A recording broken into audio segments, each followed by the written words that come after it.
Bon, salut. Bon, j'espère que vous allez bien. Nous partons très bien par la protection des ancêtres et plus essentiellement du Créateur vivant premier, Mfumzambi Mpongo. Nous sommes au 5 avril 2025 et nous allons faire une petite conversation de quelques minutes, on peut le dire comme ça.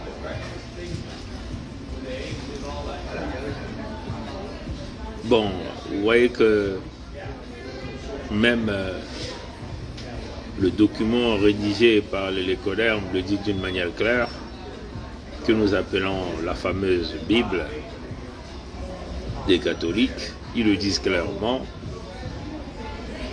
Les pharisiens que vous voyez là, vous ne le verrez plus.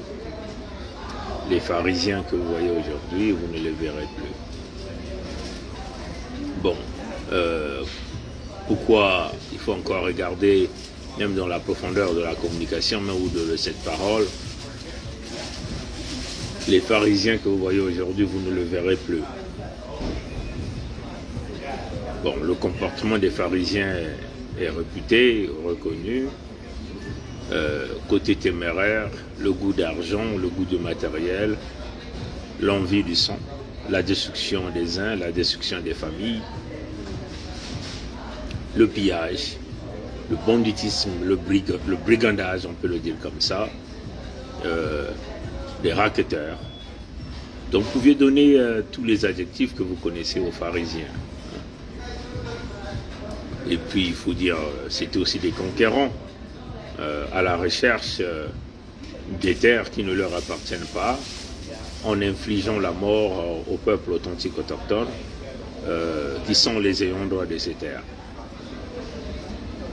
Voilà pourquoi le contexte même de leur livre de l'écodermique, que nous appelons la Bible, le dit de manière claire que, compte tenu de leur comportement, vous ne le verrez plus. Ce peuple-là disparaîtra. Les manigances de ce peuple, vous ne les verrez plus. Le comportement, les attitudes, vous ne les verrez plus. Voilà pourquoi il dit, les pharisiens que vous voyez là, vous ne le verrez plus demain. Hein? Ça, c'est eux-mêmes selon leur communication. En ce qui concerne les peuples Congo sont les authentiques autochtones qui vivent paisiblement de leurs terres, sur leurs terres, reçues de nos ancêtres, les terres que le Créateur vivant premier, Mfumzambi Mpongo, nous a données par son amour et à travers l'alliance entre lui et nous, le premier nombre maître 11, qui est le nombre le plus puissant, à travers la vibration K, Congo, et les terres que vous connaissez, recherchées par tout le monde, enviées par tout le monde. Voilà. Donc les pharisiens ont été introduits sur l'ensemble des terres Congo par les Lécodermes haineux. La plupart du temps des descendants Ashkénazes. Donc ceux-là qui s'appellent les faux juifs. Bon, nous savons que il y a deux types de faux juifs. Bon, les Ashkénazes qui reviennent carrément de l'Europe de l'Est là-bas, du côté même de la Russie là-bas, on peut le dire, au fin fond là-bas, ce sont eux que Hitler avait vu qu'ils représentaient le danger à travers le monde entier. Hitler voulait carrément sauvegarder l'humanité contre les pratiques de ces peuples-là qui ont fait de l'argent leur maître et qui se mettent, on peut simplement dire, à vouloir arracher toutes les richesses que le Créateur vivant premier a placées sur terre pour l'ensemble des habitants de la terre. Donc, cette poignée d'individus descendants Ashkénazes, réputés faux juifs, pensent que eux, ils étaient le peuple du Créateur vivant premier et que toutes les richesses que le Créateur premier, Mfumzambi Mpongo, celui qui est un et qui est visible à l'œil nu, a placé sur la terre, appartenait à ce peuple. Comprenez? Alors que nous savons tout ça que c'est le mensonge. Le premier peuple, c'est le peuple Congo, le peuple de Mfumza Mbiampungu. Ce sont les Noirs, donc, peuple Congo. Donc, eux, que nous appelons aujourd'hui les pharisiens, se sont mis à la conquête en massacrant les peuples partout à travers le monde entier. Ils ont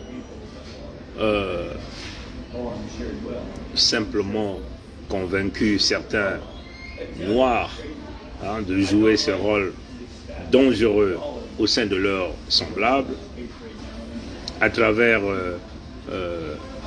les accros dans les loges diabolico-sataniques maçonniques, les roses croix et ainsi de suite. Ils ont même apporté la religion, le christianisme et tout ça pour tenter de dompter un certain nombre de Noirs à une certaine idéologie afin que ces Noirs-là soient les maîtres sur des terres qui ne leur appartiennent pas. Donc les pharisiens, dans les techniques de brassage ou de mixage des cultures, ont bougé des peuples partout à travers le monde entier, et plus essentiellement ici nous parlons de l'Afrique, en bougeant les peuples d'Afrique de l'Ouest et les amenant du côté d'Afrique centrale pour tenter de dompter le peuple Congo. Il faut le dire que quand les gens nous parlent de la conférence de Berlin, la conférence, on ne peut jamais parler de la conférence de Berlin parce qu'eux-mêmes les Lycodermes ont sorti des documents très clairement rédigés où ils ont signé au nom de leur Dieu, comprenez? Et donc ils ont signé un acte, et cet acte n'a jamais été la conférence d'Afrique à Berlin, mais ça a été bien Congo Conférence Acte, donc l'acte de la conférence Congo. Hein?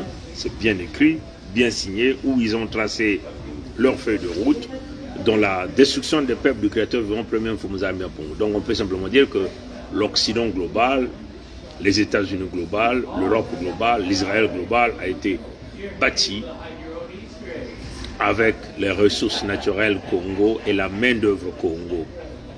Donc sous le sang de nous, peuple noir. Et nous, peuple Congo étant le point même, le point culminant de la construction de l'Occident global, nous avons le droit et la responsabilité d'aller revendiquer et reprendre ce qui nous revient de droit, par force ou par négociation, ce que nous ferons par tous les moyens. Donc voilà pourquoi la Fédération Congo est là pour faire ce travail-là de grand réveil. Et ce travail d'action en ce qui concerne la survie des peuples Congo sur leurs terres authentiques autochtones. Les Mbossi, quand nous voyons dans ce qui concerne l'Afrique centrale, les Mbossi, les nordistes, donc tous ces peuples à partir de la Léfini là-bas, que les Askénazes, les faux juifs dans les manigances du pays de Pompidou, donc des Français, ont amené chez nous. L'objectif était simplement de tenter de briser la ceinture même de protection Congo. Et c'est ce qu'ils ont réussi de faire. Et nous, la Fédération Congo, nous avons réussi à remettre cette ceinture de protection de la culture Congo, des peuples Congo. Ils ont réussi à le faire parce que parmi les Congos, il y a eu des infiltrés comme les clans Kaunga qui ne sont pas les nôtres, qu'on a bougé partout, qu'on les a envoyés comme des individus adoptés au sein de familles. Ils ont commencé à parler nos langues et au fur et à mesure qu'on évoluait de génération en génération, ils sont arrivés à prendre des places très importantes au sein de nos cultures, au sein de nos familles, et que nous pensons que ces gens-là sont les nôtres. Ils ne sont pas le nôtre, ils ne seront jamais le nôtre.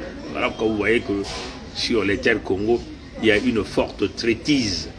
Et c'est d'ailleurs même le travail que la Fédération Congo est en train de faire afin de sortir le verre dans le fruit, afin de sortir ces rats-là qui sont rentrés dans le sac d'arachide. Les terres Congo, c'est le sac d'arachide. C'est les terres qui nourrissent quasiment l'humanité tout entière. Et donc, comme les Congos veulent reconstituer l'humanité véritable, notre droit, notre responsabilité, notre devoir est de tout faire, de sortir tous les rats dans le sac d'arachide. Donc, les Mboshi, les Nordistes et l'ensemble des peuples qu'ils ont amenés dans les terres de la Fédération Congo, où initialement nos ancêtres avaient refusé de les voir sur les terres Congo, nos ancêtres ont demandé de les emmener dans la partie nord, là où il y avait des eaux, parce que pour nos ancêtres, la cohabitation était impossible face aux barbares, des Noirs qu'ils ont amenés pour tenter de briser la ceinture de sécurité et de protection de la culture Congo afin d'éviter que nos enfants deviennent, comme on dit chez nous, les Bimpumbulu. Parce que les Mboshi, nos ancêtres les appelaient les Bimpumbulu. Les Nordistes, nos ancêtres les appelaient les Bimpumbulu. C'est-à-dire que c'est des gens qui n'avaient pas d'état d'esprit ni d'âme. Hein?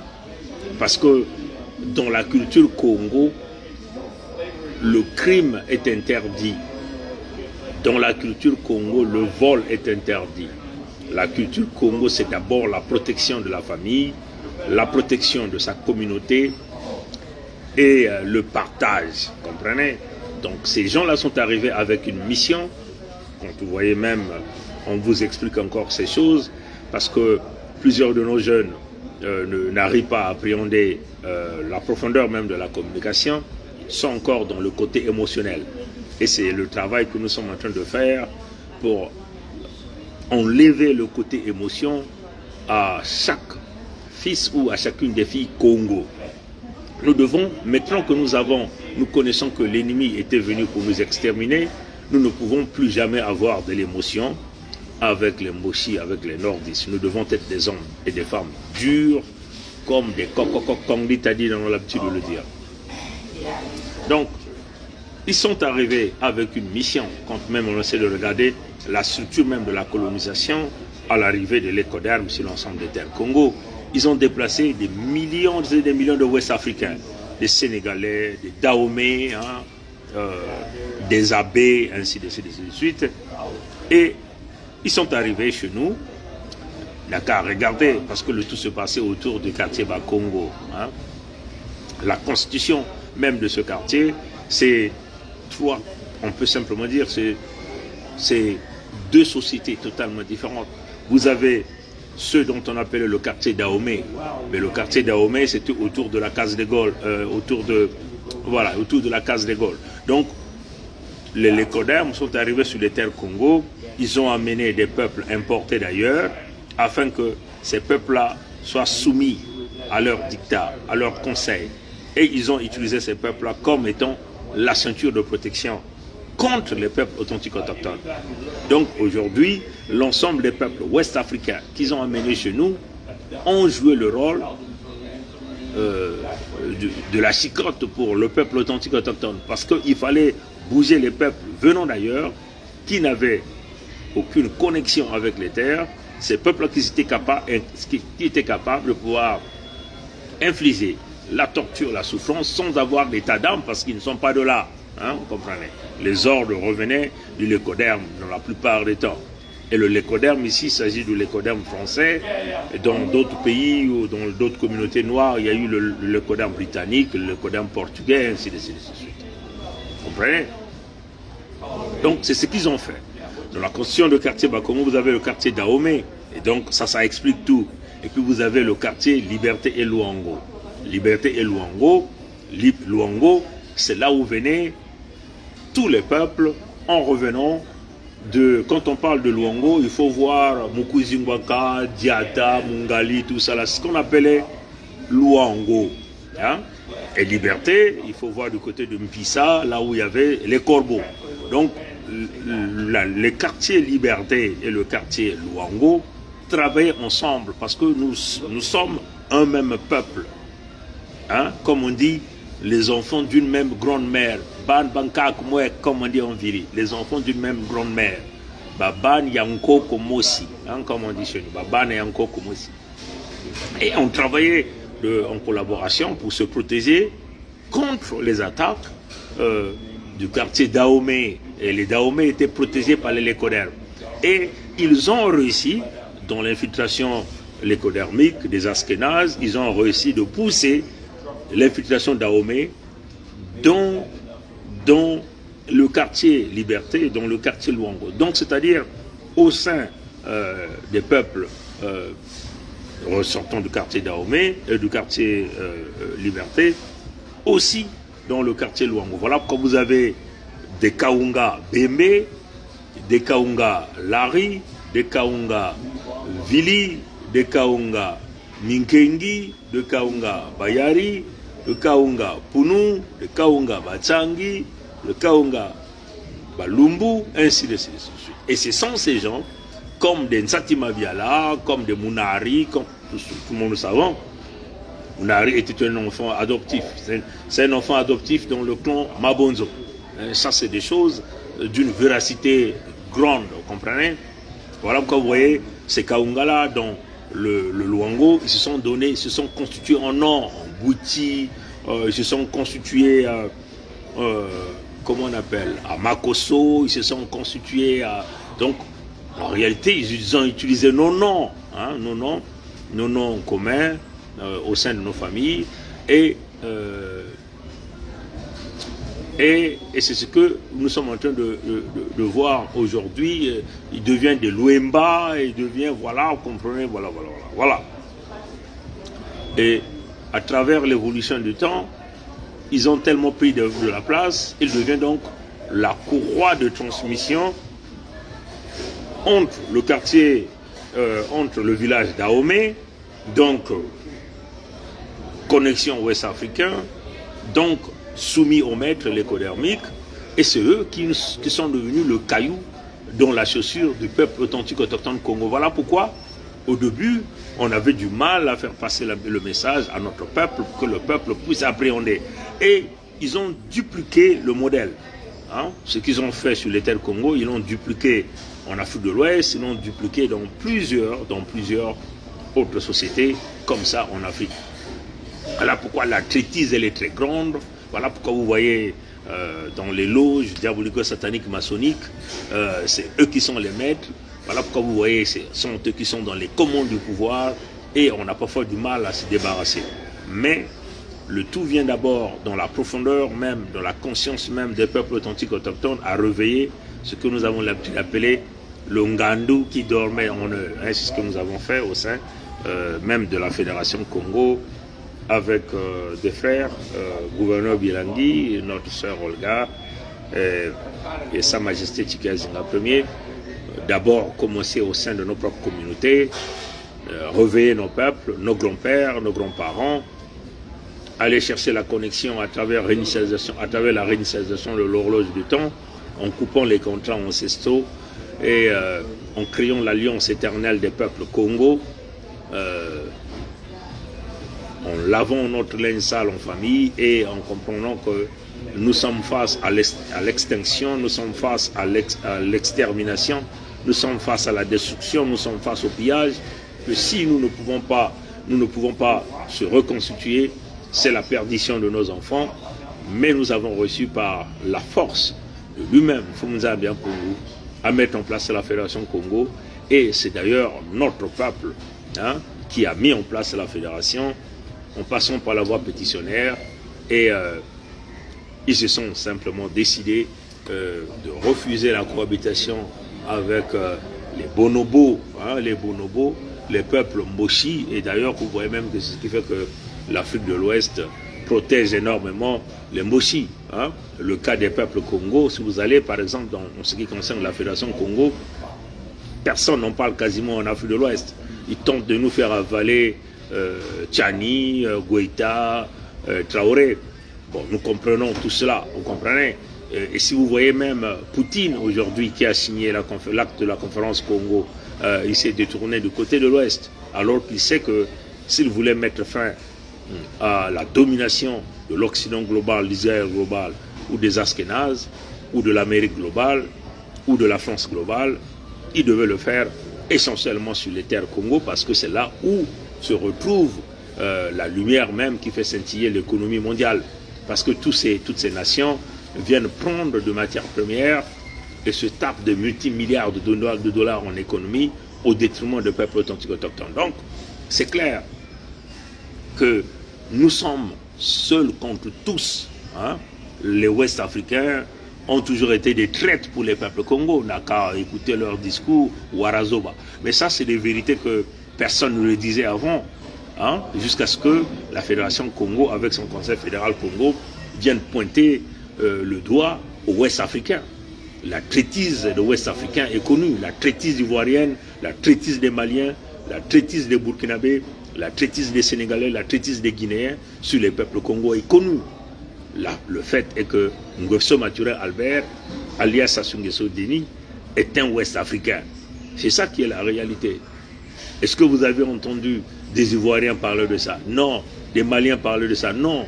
Personne n'en parle parce que tout l'argent qu'ils volent sur les terres Congo, ils les investissent au Bénin, ils les investissent au Togo, ils les investissent au Sénégal, ils les investissent en Côte d'Ivoire, et ainsi de suite.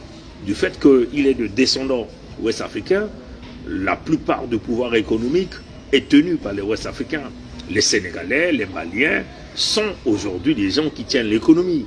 Pourquoi ils tiennent l'économie? Parce qu'ils sont financés avec l'argent ressortant des ressources naturelles des peuples Congo qui n'est pas entre, que les Congos n'ont pas les contrôles parce que tout l'argent est entre le Ouest africain, Nguesso Maturé Albert. Donc ça c'est une réalité. Donc les frères du Mali, du Burkina et tout ne doivent pas venir tenter de nous culpabiliser parce que nous tenons ce discours. Mais eux, ils ont voulu que leurs frères ou encore que leur leader soit descendant authentique autochtone. Aujourd'hui, ils sont tous derrière Guetta, ils sont derrière Tchani, ils sont derrière Traoré, parce que c'est des enfants authentiques autochtones. Ils sont contents de voir le fils du pays, descendant authentique autochtone, prendre les commandes et essayer de redonner la redistribution de la richesse à son peuple. Comprenez? Donc, nous le disons d'une manière claire, nous refusons le panafricanisme aveugle qui consiste d'accepter ce que nous appelons l'impérialiste noir en terre Congo, en terre sacrée Congo. Nous refusons l'impérialiste.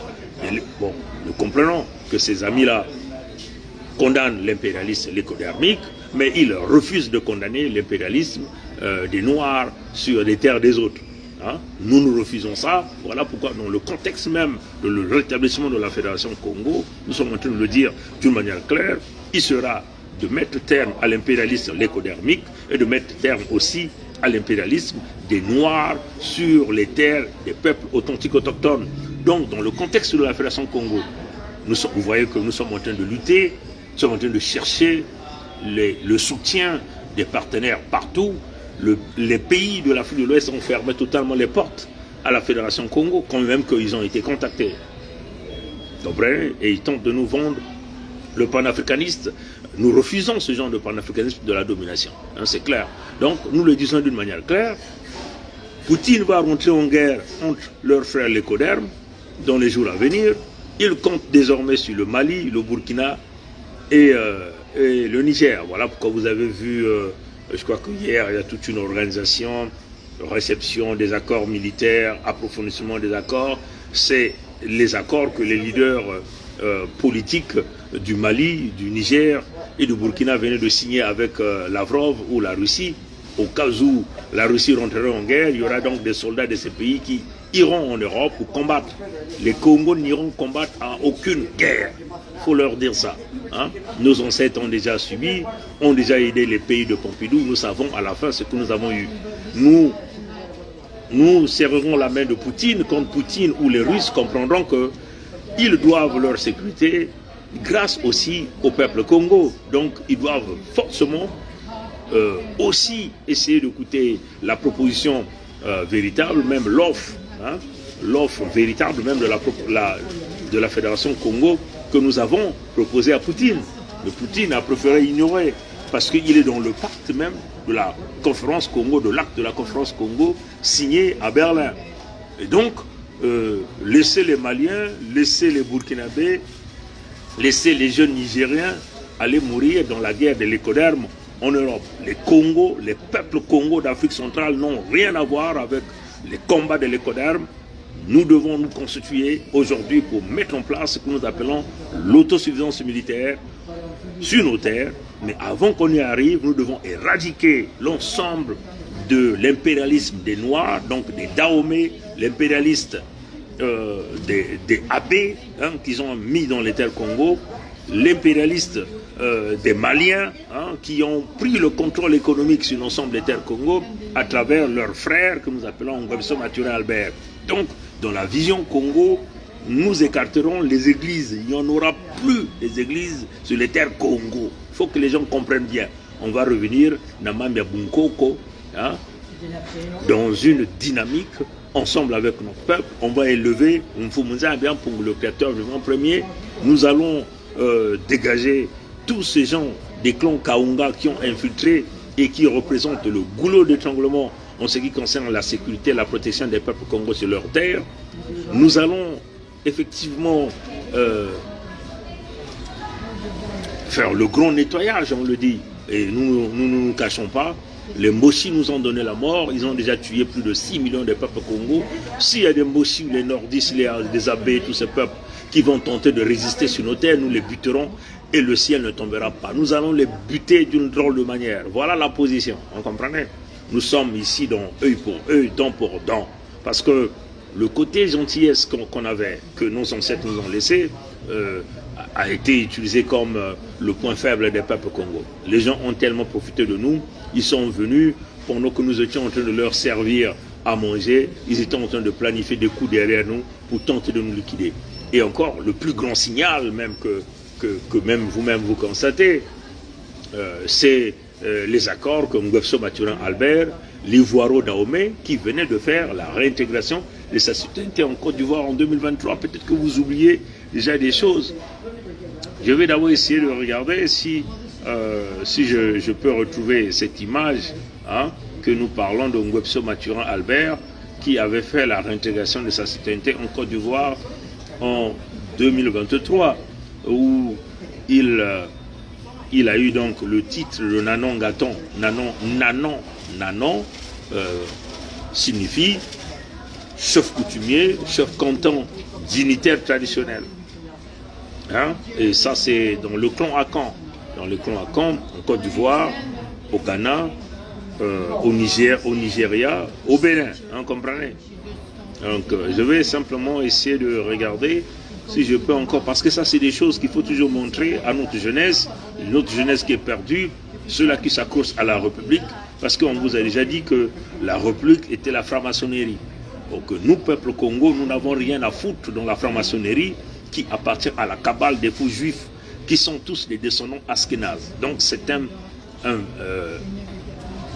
je dirais simplement, ce sont des structures pour pouvoir bien contrôler le peuple noir, pour pouvoir nous faire avaler leur vision, pour pouvoir nous emmener à l'abattoir à travers des allégeances qui n'ont rien à voir avec notre culture. Vous comprenez? Donc, je vais essayer simplement de voir si je c'est très important, parce que c'est très important de montrer ces images. Question de rafraîchir la mémoire aux gens, parce que nous avons simplement compris que les peuples Congo oublient très vite, parce que les gens sont dans l'émotion, les gens sont très émotionnels. Vous voyez, là c'est Ngwebso Mathurin Albert, alias Sassou Nguesso Denis, la réintégration de sa citoyenneté en Côte d'Ivoire. Vous voyez bien, chers amis, voilà pourquoi vous voyez les armoiries d'éléphants qu'il vous a emmenées, c'est en Côte d'Ivoire. Vous voyez, la médaille, tient la médaille ici, c'est l'éléphant encore sur la canne, la couronne, s'il vous plaît, avec une couronne en or sur la tête, comprenez? Donc ça, c'est des choses qu'il faut savoir. Vous voyez, la réintégration de la citoyenneté de Ngwebso Mathurin Albert, alias Sassou Nguesso Denis, en Côte d'Ivoire. Donc ça, c'est une réalité. Vous ne pouvez jamais oublier. Il était accompagné de ses enfants, les têtards. Il faut le dire que ces enfants têtards, là, nous le donnerons aux chiens. C'est clair. Les chiens vont faire tout ce que les chiens ont à faire avec ces filles-là. Et les chiens finiront par manger leurs cadavres. Cet enfant-là, cet enfant nilotique que vous voyez ici, cet enfant nilotique qui a osé d'empoisonner les terres Congo avec de la ricine. Nous buterons ce gars, nous le découperons la machette. Ces filles, nous allons le donner aux fous qui vont les faire tout ce qu'ils vont faire. Et c'est cela. Donc, c'est sans état d'âme, le ciel ne tombera pas. Quand ils ont décidé, ils l'ont dit clairement, qu'ils ont brûlé Mpangala, le ciel n'est jamais tombé. Qui l'a dit? Okemba Dominique Jean. Sassou Nguesso Denis vous a parlé du goût de sang, les opérations Moebara que nous pouvons encore parler ici, que vous connaissez très bien le contenu.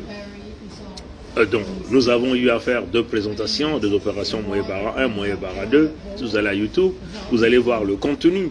Donc, le génocide contre le peuple Congo, je dirais même l'Holocauste contre le peuple Congo, n'est plus à expliquer. Les preuves, les documents, les vidéos, la présence du crime est connue. Aujourd'hui, avec l'asphyxie économique des peuples congolais sur leur terre est connue, vous comprenez? La destruction du pouvoir économique, la destruction des familles, on vous fait payer même des pistes qui ont toujours existé sur l'ensemble des terres congolaises. Vous comprenez? Donc c'est clair, nous avons été envahis par des peuples revenant d'ailleurs, mais c'est des peuples qui sont protégés par les lécodermes. Voilà pourquoi nous tuerons tous les lécodermes qui vont tenter de protéger ces gens-là sur notre terre. Ça, c'est la vision. Nous découperons les lécodermes à la machette, le ciel ne tombera pas. Nous doterons nos jeunes du chanvre. Nos jeunes vont fumer, même nous-mêmes, on va fumer du chanvre. Ce jour-là, je fumerai du chanvre plus que Ngobso Mathurin Albert, plus que le Mossi. Je fumerai le chanvre pour bien m'assurer que nous puissions réaliser le grand nettoyage devant tout le monde. Vous comprenez? Moi-même, je serai sur le terrain, torse nu avec mes 2 câbles rouges sur mes 2 bras et l'autre câble rouge sur la tête. Et c'est comme ça. Et je marcherai pieds nus en train de piétiner, en train de boire même, parce qu'il faut que nous soyons tous aussi des vampires en ce moment-là, pour montrer à ces mots-ci qu'ils ont été vampires, mais le Congo est plus vampire quand le Congo arrive à d'autres dimensions. Et ce jour-là, nous passerons à la dimension, comme on le dit, la dimension satanique. Hein? Mais ça ne sera pas la dimension satanique, ça serait un changement d'état pour éradiquer le mal qui a été intégré dans les terres Congo. Donc ce jour-là, il faut rentrer dans un état d'exorcisme. Donc quand on rentre dans un état d'exorcisme, on doit faire un certain nombre de pratiques. Et ces pratiques-là, c'est pour libérer les terres de Mfumza Mbiampungu. Parce que quand vous avez des gens qui ont planifié par leurs pensées, par leurs paroles, par écrit, l'extermination du peuple, du créateur vivant premier, celui qui est visible, celui que nous appelons Mfumza Mbiampungu. Il faut donc qu'il y ait au sein de ces peuples-là des vaillants fils, des vaillantes filles qui vont se lever pour combattre le mal. Donc comme le mal est connu dans ces pratiques, nous devons aussi rentrer en transe dans ces conditions-là pour pouvoir chasser le mal en posant un certain nombre d'actes. Nous couperons les têtes de leurs leaders, nous placerons les têtes de leurs leaders sur des tiges et nous passerons leurs enfants à travers un couloir à sens unique où ils ne reviendront pas comme ils ont fait chez nous. Comprenez? Ils ont fait ce qu'ils ont appelé des couloirs humanitaires dans les opérations Moebara qui se sont transformés en couloirs de la mort. Tous nos jeunes, toutes nos mères, toutes nos sœurs, tous nos frères, tous nos oncles qui sont passés par ce couloir-là, nous les avons plus jamais revus. Et c'est cela qui est la réalité. Ils ont émergé les nôtres dans les conteneurs au fleuve Congo. Nous ferons autant, œil pour œil, dent pour dent. La vengeance est naturelle. Nous tuerons ces gens comme eux ils nous ont tués. Le ciel ne tombera pas. Ça va être ce que nous appelons l'équilibre de la charge karmique. Nous serons obligés d'appliquer l'équilibre de la charge karmique en addition du principe de l'aïkido de la providence. Comprenez? Donc, tous ceux qui viennent nous parler de vivre ensemble, la République est une expression maçonnique. Dans la République,